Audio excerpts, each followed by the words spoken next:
न खाणारेही 2 चपात्या जास्त खातील एवढी चविष्ट आणि मस्त दाटसर ग्रेव्हीची आज आपण शेवग्याच्या शेंगांची भाजी पाहूया। ही भाजी बनवायला अतिशय सोपी आहे आणि झटपटही होते। नमस्कार, मी सुरेखा आणि देवदर्शन किचनमध्ये तुम्हा सर्वांचे स्वागत करते। तर शेवग्याच्या शेंगांची भाजी बनवण्यासाठी या ठिकाणी मी साधारण 300 ग्रॅम शेंगा आहेत, 4 शेंगा घेतलेल्या आहे। जास्त ह्या शेंगा बारीकही असायला नको आणि जास्त जाडही नको, अशा मीडियम साईजच्या शेंगा घेतल्या का भाजी चवीला छान लागते। घेतलेल्या शेंगांचे आपल्याला तुकडे करून घ्यायचे आहे। तर असे थोडेसे एक बोटाच्या साईज नुसार एवढे हे तुकडे आपल्याला करायचे आहे। तर शेंगा फक्त आपल्याला कापायच्याच नाही तर कापता सोबतच शेंगांची सालही काढायची आहे। अशा पद्धतीने थोडा अर्धवटपेक्षा थोडा जास्त भाग कट करायचा, तुम्ही पाहू शकतात, आणि अगदी थोडासा भाग राहू द्यायचा। त्यानंतर हाताने अशा पद्धतीने शेंगी ओढून घ्यायची, म्हणजे शेंगला असलेली साल सुद्धा निघते। जर का साली सकट शेंगची भाजी केली तर ती एवढी चविष्ट लागत नाही, थोडासा कडवटपणा कुठेतरी भाजीमध्ये लागतो। म्हणूनच आपल्याला शेवग्याच्या शेंगांची साल ही काढून घ्यायची आहे। आता साल काढून झालेली आहे, बऱ्यापैकी ही साल निघालेली आहे शेंगा कापतानाच। काही साल तशीच राहिलेली आहे, तर अशा पद्धतीने थोड्याफार प्रमाणामध्ये ही साल आपल्याला काढून घ्यायची आहे। तर 3 शेंगामधून भरपूर एवढी साल निघालेली आहे आणि अशा पद्धतीच्या ह्या शेंगा झालेल्या आहे, तुम्ही पाहू शकतात। तर एवढ्या ह्या शेंगांमध्ये साधारण 4 लोकांची भाजी होत असते। आता भाजीसाठी लागणारा आपल्याला मसाला भाजून घ्यायचा आहे। गॅसवरती तवा ठेवला लोखंडाचा आणि त्यामध्ये 2 मीडियम साईजचे कांदे बारीक चिरून घेतले। कांदा भाजून घ्यायचा आहे। थोडंसं तेल टाकलं, कांदा भाजताना कांदा व्यवस्थित असा भाजला जातो। भाजी दाटसर ग्रेव्हीची करायची आहे म्हणून कांदा आपल्याला थोडासा जास्त वापरायचा आहे इतर भाजीपेक्षा। कांदा असा लालसर रंगावरती भाजून झाला का तो प्लेटमध्ये काढून घ्यायचा आहे। साधारण पाव वाटी इतपत खोबऱ्याचा खीस घेतलेला आहे। चमच्याने सांगायचं झाला तर 2 ते 3 चमचे खोबऱ्याचा खीस घ्यायचा आहे। खोबऱ्याच्या खिसामुळे आणि कांद्यामुळेच या भाजीला छान दाटसरपणा येणार आहे। असा थोडा हलका भाजून झाल्यानंतर काढून घ्यायचा आहे। त्यासोबतच 2 चमचे धणे वापरायचे आहे। धणे हलके असे भाजून घेऊ।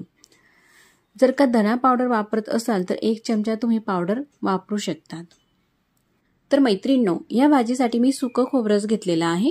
धणे सुद्धा भाजून झालेले आहे, प्लेटमध्ये काढून घ्यायचे आहे। आता हे जे सगळे साहित्य आहे भाजून घेतलेले पूर्णपणे थंड होऊ द्यायचे आहे। त्यानंतरच मग मिक्सरच्या भांड्यामध्ये टाकायचे आहे। मसाला टाकून घेतल्यानंतर 7 ते 8 लसूणच्या पाकळ्या घालायचा आहे। 1 इंच आल्याचा तुकडासा बारीक कट करून घेतला, आलं घालते, आणि 1 मुठभर स्वच्छ धुतलेली फ्रेश कोथिंबीर। देठासकट कोथिंबीर घातली का भाजीला दाटसरपणा येतो आणि चवीलाही भाजी छान लागते। मसाला वाटला जाईल इतपतच पाणी घालायचं आहे आणि बारीक असा मसाला हा वाटून घेतलेला आहे। भाजीसाठी गॅसवरती कढई ठेवलेली आहे। कढईमध्ये फक्त पाव चमचा इतपत तेल टाकायचं आहे। तेल गरम होऊ द्यायचंय। तेल गरम झालं का ह्या ज्या शेवग्याच्या शेंगा आहे या स्वच्छ धुवून घेतल्या सोलल्यानंतर, आणि त्या चाळणीमध्ये काढून या शेंगा आपल्याला कढईमध्ये टाकून परतून घ्यायच्या आहे तेलामध्ये।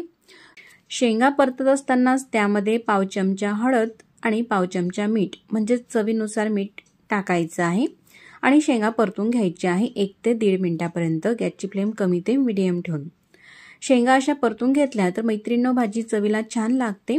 मी शेंगा अशाच तेलामध्ये फ्राय करून घेते। पाण्यामध्ये जर का शेंगा उकडून घेतल्या हळद मीठ टाकून तर कुठेतरी ती पांचट भाजी लागते, म्हणजे शेंगांची चव ही पाण्यामध्ये उतरते, त्यामुळेच अशा पद्धतीने 1 ते 1.5 मिनिटापर्यंत शेंगा या परतून घेतल्या। त्यानंतर तेलाच्या आतून काढून घ्यायची आहे। जास्त तेलही न वापरता अतिशय चविष्ट आपली ही भाजी होत असते अशा पद्धतीने शेंगा फ्राय करून घेतल्या तर। आता त्याच कढईमध्ये 1 मोठा चमचा तेल टाकायचं आहे, आणि तेल गरम झालं का पाव चमचा मोहरी आणि पाव चमचा जिरे टाकते। तेल तुम्ही कढईमध्ये पाहू शकता, अति प्रमाणामध्ये सुद्धा आपण तेल टाकत नाहीत। आणि हे जे आपण वाटण करून घेतलेलं आहे ते वाटण या मसाल्यामध्ये टाकायचं आहे आणि परतून घ्यायचं आहे। काही सेकंद फक्त परतून घेतल्यानंतर त्यामध्ये चवीनुसार आपल्याला मिरची पावडर टाकायची आहे। तर मी घेतलेली मिरची पावडर हे मीडियम चवीची आहे म्हणून 2 चमचे मिरची पावडर टाकते आणि पाव चमचा गरम मसाला टाकते। हळद तर आपण शेंगामध्ये आधीच घातलेली आहे म्हणून हळद आपण वापरणार नाहीत। जर का तुम्ही धणे वापरलेले नसेल, धणा पावडर वापरायची असेल तर 1 चमचा तुम्ही या मिरची पावडर सोबत धणा पावडर टाकून घ्या आणि मिक्स करून घ्या। आता मिक्सरच्या भांड्याला बराचसा मसाला तर हा चिटकतोच, त्यामध्ये थोडंसं पाणी टाकायचं आहे आणि मिक्स करून ते पाणी ह्या मसाल्यामध्ये टाकायचं आहे, म्हणजे कोणतंही साहित्य आपलं वायाही जाणार नाही। पूर्णपणे मसाला मिक्स करून घेतल्यानंतर गॅस अगदी आपल्याला कमी करायचा आहे। झाकण ठेवून घेऊ, फक्त 2 ते 3 मिनिटांपर्यंत झाकण ठेवून घेतलं। आता झाकण तुम्हाला काढून दाखवते। मसाल्याला मस्त तरी सुटलेली आहे आणि रंगही बदललेला आहे, छान लाल झालेला आहे, म्हणजे मसाला असा हा भाजून झालेला आहे। पुन्हा परतून घ्यायचा आहे। तर मैत्रिणींनो, केव्हाही मसाला भाजत असताना गॅसची फ्लेम जर का कमी ठेवली तर मसाले हे व्यवस्थित असे भाजले जातात आणि भाजी सुद्धा चविष्ट लागते। मिक्स करून घेतल्यानंतर ह्या ज्या शेंगा आपण फ्राय करून घेतलेल्या आहे शेवग्याच्या, त्या शेंगा या मसाल्यामध्ये टाकायच्या आहे। अशा पद्धतीने जर का मसाल्यामध्ये या शेंगा टाकून घेतल्या तर अगदी पटकन शिजतात, काही जास्त वेळ लागत नाही। तर मैत्रिणींनो, बऱ्याच वेळा शेवग्याची शेंगांची भाजी करत असताना तुम्हाला अनुभव आला असेल, जर का तुम्ही पाण्यामध्ये शेंगा शिजवून घेत असाल तर नंतर त्या भाजीमध्ये शिजवाव्याच लागतात, कारण भाजीची चव वाढण्यासाठी, आणि अशा शिजलेल्या शेंगांचे तुकडे पडतात, असे काप जे आहेत ते वेगवेगळे होतात।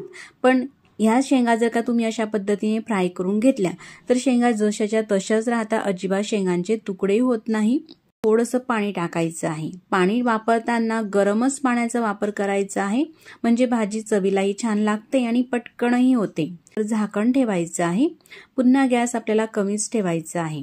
2 मिनिटं पुन्हा हा मसाला आपल्याला होऊ द्यायचा आहे। असं थोडंसं पाणी टाकून तुम्ही पाहू शकतात, मस्त मसाल्याला तरी सुटलेली आहे आणि रंग सुद्धा बदललेला आहे।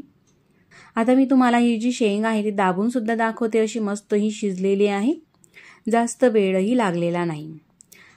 शेंगा ह्या छान मऊ झालेल्या आहे, अत्ती सुद्धा आपल्याला या शेंगा शिजवून घ्यायच्या नाही। त्यानंतर दुसऱ्या गॅसवरती पाणी सुद्धा गरम करण्यासाठी ठेवून घेतलेलं होतं। भाजीमध्ये गरम पाणी घालून घेते। तर आपल्या आवश्यकतेप्रमाणे पाणी टाकायचं आहे, साधारण 1 ते 1.5 ग्लास पाणी टाकत आहे आणि मिक्स करून घेते। आता गॅस आपल्याला मोठा करायचा आहे। तुम्ही पाहू शकतात अशी घट्टसर ग्रेव्ही दिसत आहे आणि पूर्णपणे पाणी टाकून घेतल्यानंतरच भाजीमध्ये मीठ टाकायचं आहे।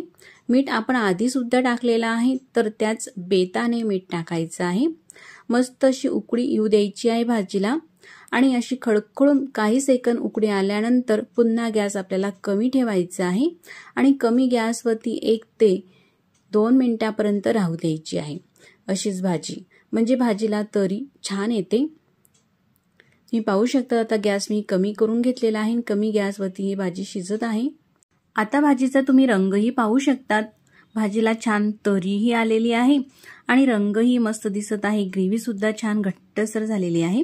अगदी मोजक्या साहित्यात जास्तीचे कोणतेही आपण मसाले न वापरता घरात जे उपलब्ध असतात त्याच साहित्यामध्ये मस्त अगदी चविष्ट आपण ही भाजी अशा पद्धतीने बनवून घेऊ शकतो। तर ही भाजी भाकरी, चपाती सोबत, भातासोबत खायला अप्रतिम लागते आणि अगदी झटपटही होते। तुम्हाला ही भाजी बनवण्याची रेसिपी कशी वाटली मला कमेंट्स करून नक्कीच कळवा आणि व्हिडिओ आवडल्यास तर लाईक करा, चॅनलवरती नवीन असाल तर चॅनलला सबस्क्राईब करा। मग मंडळी, पुन्हा भेटू नवीन छानशा रेसिपी सोबत, तोपर्यंत नमस्कार।